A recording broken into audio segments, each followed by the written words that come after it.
Bonjour à tous, bienvenue dans votre émission La vie en Vosges. Cette semaine, avec nos deux invités, nous allons parler commerce et actions éco-responsables, tri des déchets, lutte contre le gaspillage alimentaire, réduction des emballages, recyclage. De multiples actions sont possibles pour se mettre au vert ou tout du moins l'être un peu plus. Et certains commerçants aussi s'y mettent. Bon nombre de Français attendent de l'engagement de la part de leurs enseignes qu'ils fréquentent. Sabrina Leclerc est la gérante du salon Sensation Détente à Remiremont, un salon de coiffure où l'on retrouve des produits bio et naturels.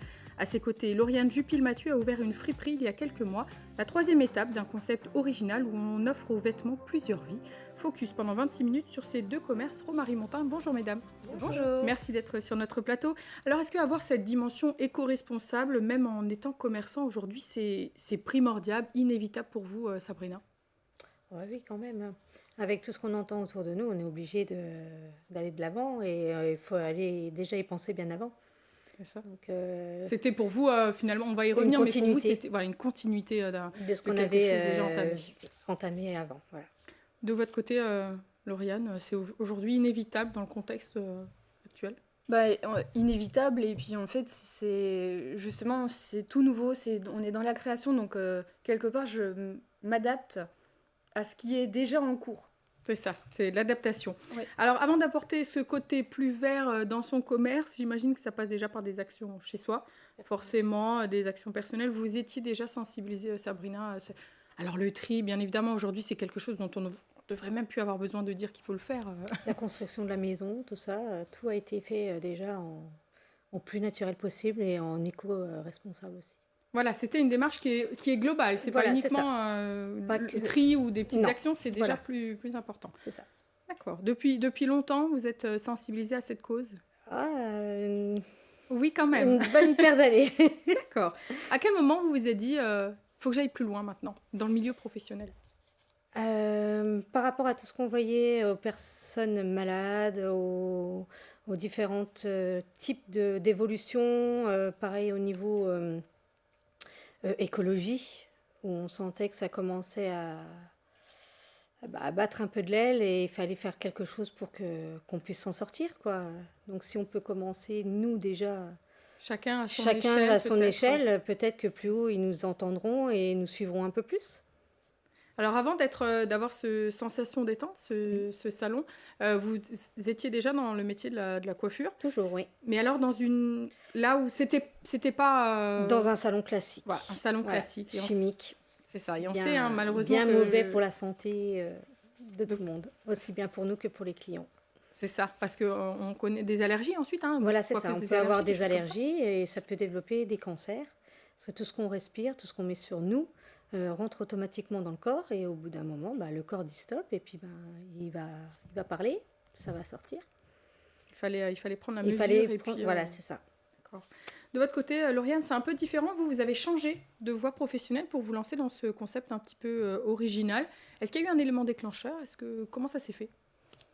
Déjà, ça fait plusieurs années que moi je suis passée du côté perso, que je suis passée à un mode de vie un peu plus écologique et économique. C'était vraiment ça le primordial pour moi. Et à la base, je viens pas du tout du commerce. J'étais assistante de gestion, donc j'ai beaucoup travaillé pour des patrons. Et puis un jour, j'en ai eu marre. Comme je dis toujours, ma phrase préférée, c'est « ça part d'un burn-out et ça finit en révolution ». Le nom de votre friperie. Voilà, exactement. C'est ça. Donc voilà, ça a été finalement vous vous reconnaissiez peut-être plus forcément aussi dans ce que vous faisiez. Il fallait agir différemment, en fait. C'est ça, ouais, c'est ça. C'est exactement ça. Et c'est cet impact écologique que je voulais vraiment apporter. Je voulais mettre ma pierre à l'édifice. Et franchement, c'était important. Aujourd'hui, vous vous sentez plus épanouie dans ce que vous faites Oui. Oui, bien sûr. En fait, on ne compte pas les heures dans lesquelles on travaille. Je dis toujours, je fais semblant de travailler. Parce que quand on aime ce qu'on fait, on ne travaille pas, on s'amuse. C'est plutôt une bonne chose. Alors au départ, un site internet uniquement pour revendre ces vêtements. C'était la première étape finalement de ce projet. Expliquez-nous comment ça s'est fait. Donc, quelle était l'idée de départ ? L'idée de départ, c'était d'ouvrir un magasin. Sauf que ma situation perso a fait que je ne pouvais pas avoir de soutien au niveau des banques. Et quand toutes les portes se sont fermées en face de moi, je me suis dit, ben, c'est pas grave, je lâcherai pas, je vais continuer. J'ai commencé par le site internet qui m'a permis de commencer les ventes, de commencer à me faire connaître, développer les réseaux sociaux.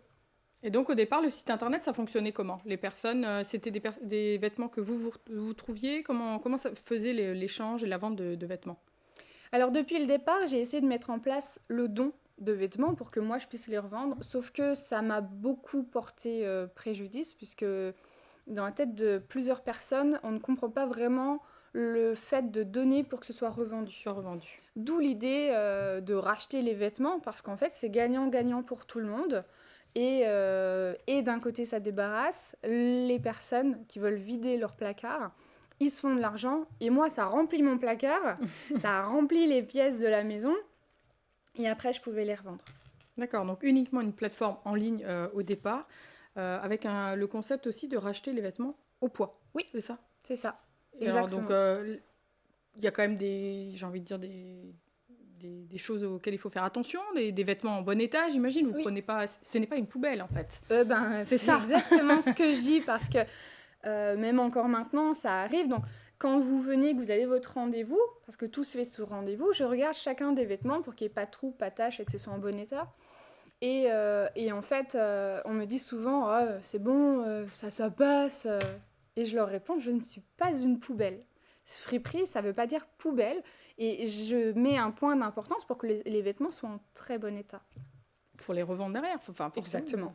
C'est pas parce qu'on achète en seconde main qu'on veut du vêtement qui est usé ou qui est abîmé. C'est pas du tout l'intérêt. Loin de là, ouais. Et alors, quelles sont les personnes qui venaient vous voir jusque-là pour vendre sur Internet avant d'ouvrir cette boutique? Est-ce qu'il y aura certainement une évolution? On en parlera après, mais pour l'heure, quand c'était uniquement de la vente en ligne, qui venait vous voir pour donner ces vêtements, ou en tout cas pour les vendre au poids? Des amis. D'accord. C'est surtout comme ça. Et puis en allant distribuer des flyers, bien que ça, c'est pas très écolo puisqu'on reste sur de la distribution de papier, mais c'est encore la meilleure communication quand on démarre. Le public, bien sûr. Donc les amis des amis. Et à un moment donné, j'ai dit stop parce qu'il y avait trop d'amis qui m'appelaient. Et depuis, il y a l'ouverture du magasin. Ouais. On va en parler juste après, mais on sait qu'il y a les plateformes de vêtements, hein. On va pas les citer, je pense que les téléspectateurs les auront également. Il y en a certaines qui fonctionnent très bien. Et c'est ce côté-là, peut-être, au bout d'un moment, c'est quand même fastidieux. Il faut prendre en photo ses vêtements, les inspecter, ce que vous faites, mais finalement, c'est devenu votre métier. Oui. Chacun, chez soi, à la maison, n'a peut-être plus envie. Vous êtes peut-être finalement le bon relais pour quand même agir en seconde main sans avoir à s'embêter à tout prendre en photo. Oui, mais en fait... Quand j'ai commencé, moi, au départ, l'idée de la friperie, l'idée aussi du rachat, c'est que quand j'arrivais dans les chambres et que je voyais les cartons, c'est horrible, quoi. Et je me dis, mais non, mais prendre les photos, tout ça, je peux pas. Et c'était une perte de temps. Et je me suis dit, mais il faudrait quelqu'un qui les rachète. Ce serait génial, ça. Et puis, finalement, c'est vous la personne qui les rachetez. Mais pourquoi pas, en fait? Et c'est vrai que c'est un cadeau de Noël. À chaque fois que j'ai des kilos qui arrivent, je suis impatiente de découvrir et d'ouvrir mon cadeau de Noël. C'est des merveilles à chaque fois. Les remettre en vente.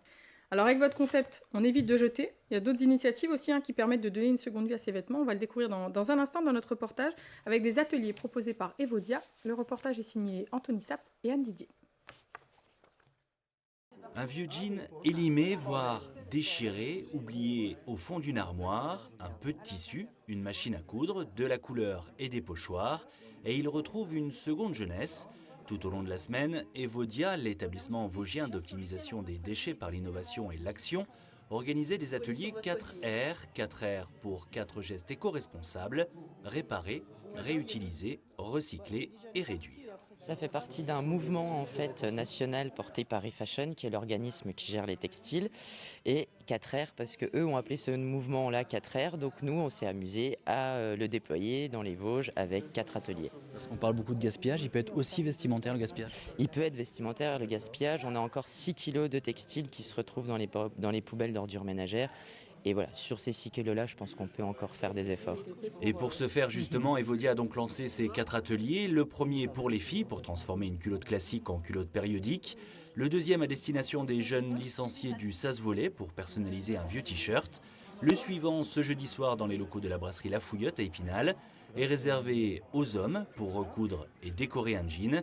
Le 4e sera consacré ce vendredi soir au Ciné Palace aux ados qui veulent graffer leur basket. Bref, une opération de sensibilisation qui s'adresse à tout le monde, jusqu'aux salariés d'Evodia, comme Alexandre qui, lui, ne jette pas ses vêtements à la poubelle, mais les entasse depuis trop longtemps. Je jette très peu, j'ai encore des affaires de quand je devais être au collège chez moi, mais c'est des affaires qui s'entassent. Et là, je peux lui donner une seconde vie justement à mes jeans, du coup c'est plus intéressant que de les jeter ou de les voir traîner au fond de son placard. Alors Sabrina, on recycle, on donne, qu'est-ce qu'on fait avec ces vieux vêtements? Est-ce que vous les transformez? Moi, je les revends. Vous les revendez, Ouais, c'est ça, c'est ouais. ce qui se fait le Oui, plus. oui. Et dans vos entourages, la seconde main, est-ce que c'est quelque chose qui aujourd'hui elle vend en poupe? Ah ouais.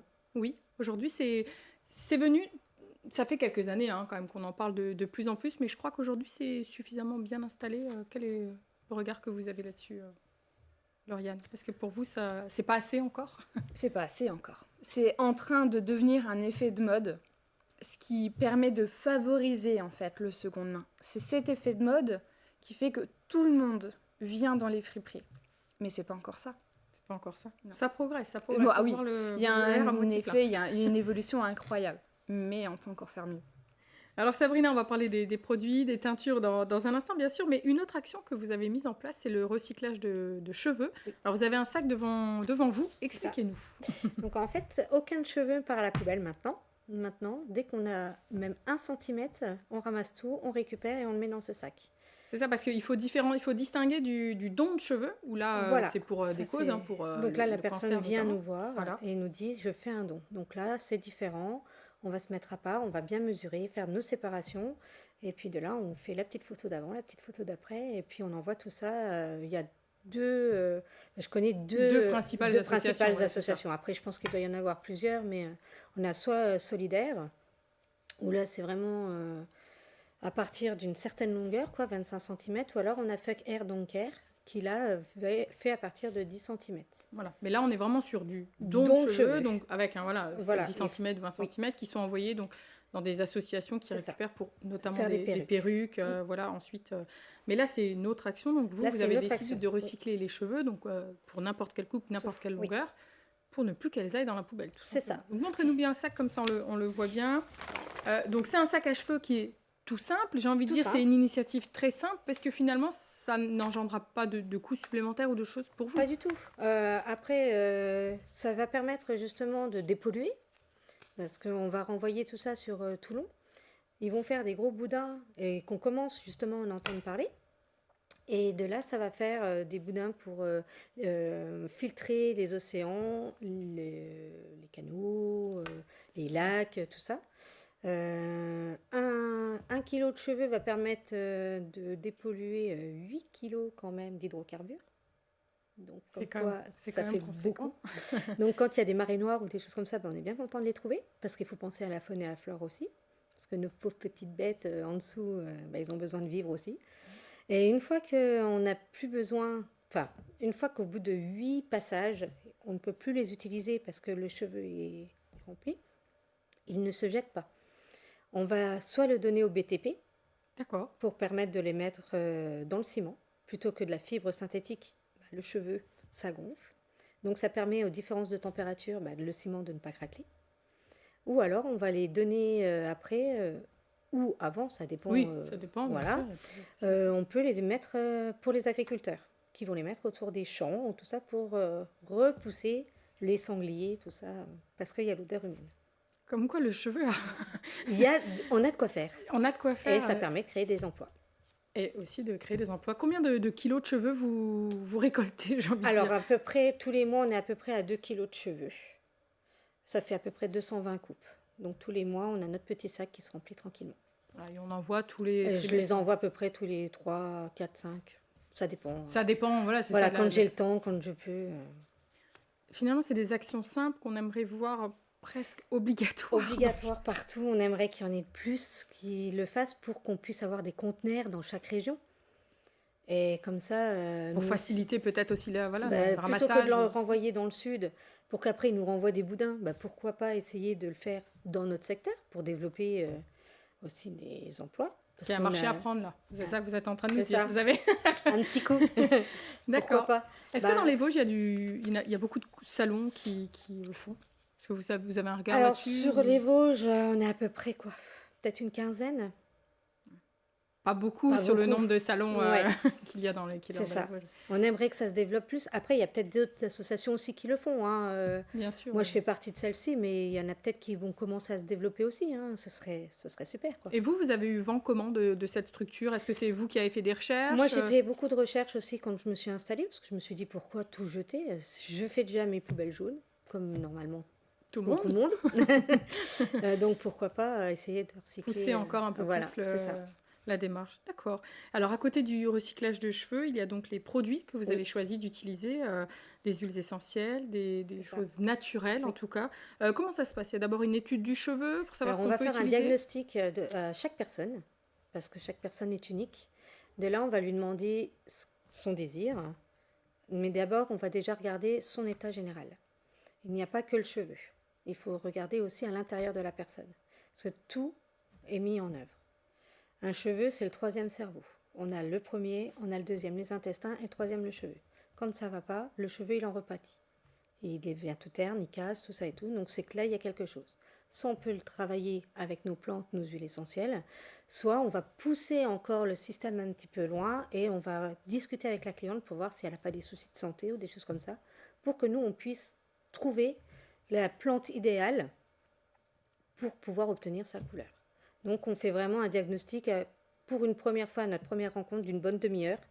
Et de là, après, on peut entamer les démarches. entamer les trouver démarches, dire ce finalement qui est le produit. faisable, ce qui n'est pas Voilà. faisable. D'accord. Parce ok. que tout, c'est pas parce que c'est naturel qu'on peut tout faire. On a une panelle de couleurs, mais on ne peut pas non plus... on n'est pas des magiciens. C'est ça. Et du coup, donc, quand il y a la teinture, ensuite, vous préparez donc vous-même Donc cette on prépare cette nos mixture. plantes, voilà, avec de l'eau. Donc l'eau, on va la faire bouillir automatiquement pour enlever tout ce qui est microbes, bactéries, tout ça et tout. Et après, on va la faire redescendre pour obtenir la température idéale pour faire développer la plante. Et puis il faut à peu près minimum 20 minutes à 1 heure, voire 2 heures de pause par rapport à l'intensité que l'on veut. Oui, Voilà. mais après, voilà. C'est le choix qu'on fait aussi C'est d'aller ça. vers du naturel. Oui. Donc forcément, on peut prendre les... C'est ça. les Mais d'un ingrédients. autre côté, voilà, on peut, soit on le fait en une application, double application. Après, tout ça va dépendre de beaucoup de choses, quoi. D'accord. Donc il y a Oui. ces teintures, vous avez été formés, vous avez suivi des On est formations. tout le temps formé, ouais. Voilà. Ouais, ouais. On y va plusieurs fois par an. On va avec notre marque herboriste et on se forme. Il y a toujours un petit truc à aller chercher, un petit. Et donc c'est dans les teintures, on utilise des éléments naturels et puis les huiles essentielles, c'est pareil, c'est dans les préparations. C'est dans Alors les ça va être soit pour réparer un cheveu, Ouais. ou alors pour restructurer, refabriquer un cheveu, ou alors lui redonner de la couleur. Ok, donc il y a les différentes possibilités. C'est ça. D'accord. Et après, on peut tout le faire sur n'importe quelle personne. Aussi bien sur enfants, sur personnes malades, que sur des personnes Bonne santé, normales, bonne voilà, santé, c'est tout ça. ça et tout. Après, il faut juste savoir bien étudier son cheveu avant pour pouvoir les utiliser. Alors j'imagine quand les personnes sont malades, par exemple, il y a une plus grande vigilance Complètement, encore. Complètement. Voilà, Donc ça là, va. on va leur demander des fois leur traitement, tout ça et tout, et de voir par rapport à ça. Donc on a vraiment notre petite Bible avec nous. Et alors c'est pas pour être indiscret, mais c'est vraiment pour aller au plus profond, pour obtenir un bien-être en plus. Et pour pas contrer peut-être certains Complètement. effets aussi des Complètement. médicaments, des choses comme ça. Après, si on a un doute, de toute façon, on demande un avis à un biologiste ou à leur médecin. D'accord, On fait voilà, vous jamais avez de des choses relations toutes des fois avec, ça peut être les oncologues, des choses comme C'est ça pour... Ouais. D'accord, pas faire d'impair. Les clients qui viennent dans votre salon, est-ce qu'ils viennent surtout pour cette démarche, ce côté naturel? Alors, la plupart, oui. Après, il y en a d'autres, c'est par curiosité, pour voir si ça fonctionne. Voilà, il y a les Il deux. y a- d'accord. voilà, c'est ça. Mais généralement, une fois qu'ils ont touché, ils restent. Il reste. Et alors, est-ce que on va parler, les téléspectateurs s'interrogent certainement sur le coût d'une coupe, parce qu'on est forcément, il y a un service qui est plus important, Oui. il y a un diagnostic, on est sur un coût beaucoup plus élevé. Pas du tout. Pas du tout. Non, non, non. On ne cherche pas à se faire de l'argent, en fait. On cherche le bien-être de la personne. Donc le naturel n'est pas forcément plus cher, c'est ce Pas qui est du tout. important de Voilà, préciser. c'est ça. Je pense que beaucoup de téléspectateurs se posent la question en nous regardant. oui. Non, non. en On effet, est largement dans les tarifs Qui se pratique Qui se dans, voilà, pour une coupe voilà, oui, classique. oui, oui. D'accord, très bien. Quel constat vous faites depuis l'ouverture de votre salon? Ça fait combien de temps que vous avez ce salon à Remiremont? Ça fera 8 ans au mois d'août. Ça monte crescendo? Ça monte crescendo, tranquillement. Parce qu'on- Mais sûrement. Mais sûrement, vous Voilà. êtes confiante. Ah oui, je me fais pas de soucis. Lauriane, est-ce que vous aviez connaissance du salon de coiffure de Sabrina à Remiremont qui, Oui, parce que Sabrina était venue dans le magasin au début à l'ouverture et c'est vrai qu'on avait sympathisé dès le début. Et donc oui, elle est vraiment pas très loin. Donc voilà, il y a des choses bien qui se font à Remiremont. Oui, exactement. Votre friperie donc physique, Lauriane, a ouvert il y a quelques semaines, hein, c'était au mois de novembre. Oui. Vêtements enfants, vêtements adultes. L'idée, c'est vraiment d'avoir une proposition assez large pour convenir à tout le monde. Ça fonctionne? Oui. Pour les femmes surtout. Pour les femmes surtout. On sent qu'il y Même a... les hommes. même- Ouais. ça se développe de plus en plus pour les hommes également, même si... Oui, ça commence. Pour les enfants aussi, évidemment. Mais surtout pour les femmes. Et donc là, c'est toujours pareil, si on veut, si on a des vêtements, comment ça se passe? Toujours sur rendez-vous? Expliquez-nous un petit peu comment maintenant que vous avez votre boutique physique. Alors, à l'ouverture du magasin, j'ai été appelée. C'est-à-dire que j'ai été obligée de créer une liste d'attente. Cette liste d'attente, elle me permet et de gérer le stock et de gérer l'arrivage. Parce qu'en fait, sans rendez-vous, je serais tout de suite débordée. Cette liste d'attente, aujourd'hui, elle contient plus de 250 personnes qui peuvent chacune apporter jusqu'à 20 kilos. Parce que le maximum que j'autorise, c'est 20 kilos par rendez-vous. Donc oui, c'est beaucoup. Et maintenant, ça va être long. Donc on s'inscrit d'abord sur la liste d'attente et quand c'est votre tour et pour le stock et en fait en descendant sur la liste, Faut être patient. je rappelle, voilà, c'est patient. En même temps, le dressing, je le dis toujours, il s'est pas rempli en 48 heures, donc le rendez-vous, vous l'aurez pas tout de suite non plus. Alors, je fais aussi le parallèle aux plateformes, aux applications qui permettent, c'est long aussi. Oui, Tout ne se bien vend sûr, pas tout ne se d'un vend pas en coup un jour. Bien Sur, sûr. quand on se fait une journée vide-grenier, pareil. Là, en l'occurrence, en 1 heure de temps, vous pouvez vider votre dressing. C'est une solution un peu miracle, mais ça va prendre du temps. Voilà. Donc, le jour du rendez-vous, ensuite, je regarde chacun des vêtements, pas de trou, pas de tache. Et tout de suite après, je pèse. Donc, 5 € pour 1 kg. 20 kg maximum, ça représente donc 100 € payés en espèces le jour du rendez-vous. En Voilà, espèces donc- ou virement en général. Oui, voilà, mais bah, on c'est surtout, récupère donc tout de suite. C'est quand même Oui, pour le voilà, une fois qu'on a son rendez-vous, Voilà. si tous ces vêtements sont acceptés, c'est quand même voilà un gain de temps, un gain d'argent. Enfin voilà, c'est donnant, enfin gagnant Voilà. en tout cas pour tout le monde. Est-ce qu'au bout d'un moment, quand vous avez trop de vêtements, des vêtements qui se vendent pas, qu'est-ce que vous en faites? Pour l'instant, ça vous est peut-être pas encore arrivé parce que depuis novembre, c'est tôt, mais ben, c'est ça. Alors là, semaine dernière, j'ai été contactée par une association de Remiremont qui justement me demandait de leur faire don des vêtements. Parce qu'il faut aussi le reconnaître. Et en étant honnête, ça fait aussi concurrence aux associations telles que l'épicerie, le Secours catholique, Oui, la la Croix-Rouge. Croix-Rouge. Et justement, sont venus me contacter pour, si jamais j'ai des vêtements C'est ça, trop, que, ouais. que je leur donne, évidemment. Donc, j'ai pas encore le cas concret, c'est vrai que je l'ai pas encore, mais évidemment, ce sera redonné Voilà, les vêtements qui gracieusement, seront enfin, qui voilà. n'ont Ouais. finalement pas trouvé de preneur Oui. chez vous au bout d'un certain temps pourront Oui. peut-être aller vers des associations et puis Voilà. la boucle sera bouclée. Oui. Comme ça. Sachant que dans tous les vêtements que je rachète, ceux qui ont des trous et des taches, parce que ça Oui, arrive, ça quand même arrive bien beaucoup, sûr. Des fois, on peut pas faire attention. le client, quand il vient, il a le choix soit de récupérer Mmh. son vêtement qui est abîmé, soit de le mettre à donner. Donc au magasin, j'ai un lit, c'est un lit bébé, qui est transformé en bac à donner. C'est des vêtements pour les enfants, pour les adultes, mais gratuits. Des Et ça, vêtements c'est qui ont adoré. peut-être un petit défaut que vous ne souhaitez pas vendre. en C'est tout cas. ça. D'accord. Et c'est un bac qui est adoré parce que on retrouve de tout. Ça peut être un manteau, ça peut être un t-shirt pour l'enfant qui veut jouer dehors, ça peut être une robe pour la personne qui a envie de se faire un pyjama. Et vraiment, quand on... Gratuit, vous êtes sûr? Bah oui, Comme quoi tout arrive dans Oui. la seconde. dans le commerce aussi. Alors on est plutôt optimiste sur l'avenir, Sabrina, par rapport à ça, la Ouais. seconde main, le naturel, le bio. Oui, pour Ouais. vous c'est l'avenir en tout cas. C'est ça. Moi, je pense qu'on a 10 ans d'avance. Bah, écoutez, les délais sont assez courts pour venir chez vous, sensation détente, des délais respectables. On n'attend pas. Oui. Non, on va pas attendre aussi longtemps. Mais oui, à peu près. En fait, ça dépend ce qu'on désire faire, tout ça. On Bien arrivera sûr, toujours voilà, à s'arranger toujours à pour trouver un petit créneau. Un petit créneau. Eh bien, écoutez, merci beaucoup d'avoir été sur notre plateau. Donc, Sensation détente à Remiremont et Révolution la friperie.